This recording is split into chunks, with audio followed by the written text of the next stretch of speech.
Okay, welcome to my round 3 NHL playoff bracket predictions. Quick note before we get started here. I didn't do a Game 7 review of the Dallas St. Louis game or the San Jose Colorado game. My apologies, I got called into work. Life happens. Let's move on. So, I basically I predicted the West. I got that right in my last round 2 predictions. Out East, it was just off the rails wrong. And here we are. So let's quickly start with the West. Let's analyze that. Now, San Jose. I guess the edge for them has come in part goaltending. Jones has really gotten a lot better as the playoffs have moved on, especially in this last series against Colorado and towards the end against Vegas. He's definitely been a bit of a difference maker. And Donskoy just came back for San Jose, as did Pavelski. Now, San Jose has had a terrific penalty kill, but their power play has just not been that good. And I think that's where Pavelski is going to step in and make a difference there. St. Louis, Binnington has cooled off ever so slightly in net.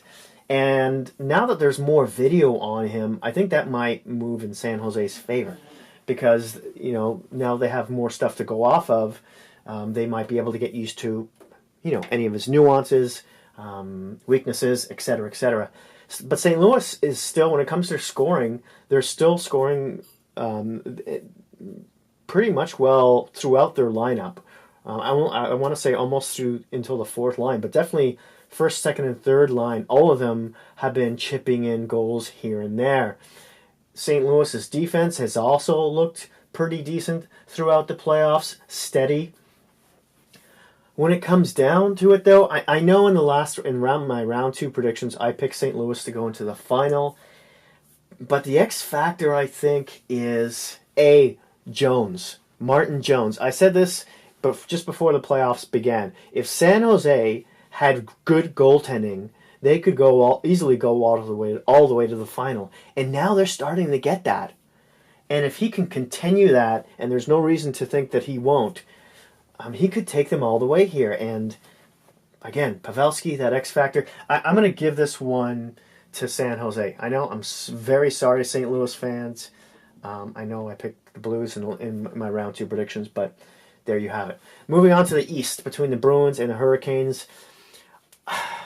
The Bruins basically beat Columbus with special teams and goaltending. Tuukka Rask, like Martin Jones, has gotten better as the playoffs have moved on. Now he's also, played a bit more. He's been a bit more steady, but he's been terrific.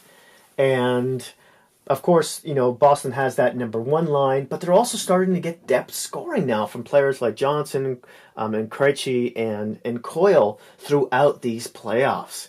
So there's more weapons, there's more matches for other coaches to think about. Carolina has got a pretty good penalty kill. It's their power play. I think it's a bit of a question mark, but they've got an amazingly mobile defense, and they play team defense really well as well. And you could obviously, Boston is usually the team out hitting their opponent, but not so in these playoffs. They've been out hit by Toronto, by Columbus, and Carolina has been out hitting every team they've faced along the road now so far too. And Carolina's had more rest. They swept the Islanders. So they've had times to lick their wounds here. Now, will they start McElhinney or Mrazek? I think Mrazek is almost ready to go if he isn't already. But I have a feeling they might keep McElhinney in net at least to start the series because he's played so well. And Carolina is kind of like St. Louis in the way where they've had there isn't anyone really running away with the scoring lead. They've had sort of scoring depth throughout their playoffs. And Slavin has been terrific for them on defense so far, and Justin Williams continues to bring out miracles, and Stahl has been playing really well. Aho is coming around. This is going to be a really hard series to predict. I have to give it to Boston though. Just with the experience there. Because I mean the only ones with experience on Carolina really are maybe Stahl, of course, Williams, and their coach in Brenda Moore, and that does count for something. I just think that between the goaltending and the special teams, same thing that beat Columbus and even Toronto, I think that's gonna take this. I think it will go 7 games probably. And yeah, Carolina could just as easily win this one, but I'm giving it to Boston. And then now in the final, whew, that's a tough one. That's a really tough one to decide. Yeah, do I go with my heart or my head?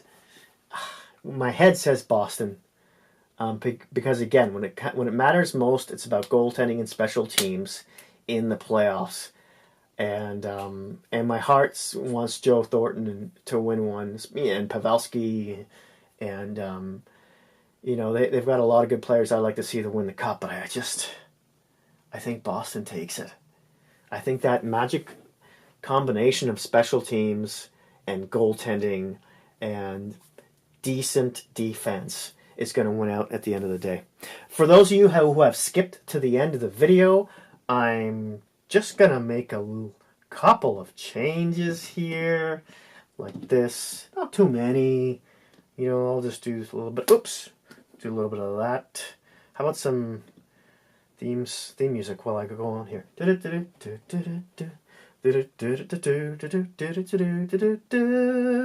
That's the dating game, by the way, theme music. There you have it. I think the coaching player combo of Justin Williams and Rod Brindamore being in the Stanley Cup together already is just going to push this group over the edge. McElhinney, he looks pretty unbeatable. And Mrazek, I mean, you could flip-flop either goalie. And, San Jose is a good team, and I like Joe Thornton, but Carolina's just been dominating everybody. And, hey, they beat the Washington Capitals, right? Former Stanley Cup champions. I think it's pretty the obvious choice. Thank you so much for watching again. Hit like if you like this video. Smash that subscribe button if you haven't already. And hey, if you happen to have any Hockey Geek friends, please don't feel shy about sharing. Thanks again, and I'll see you soon.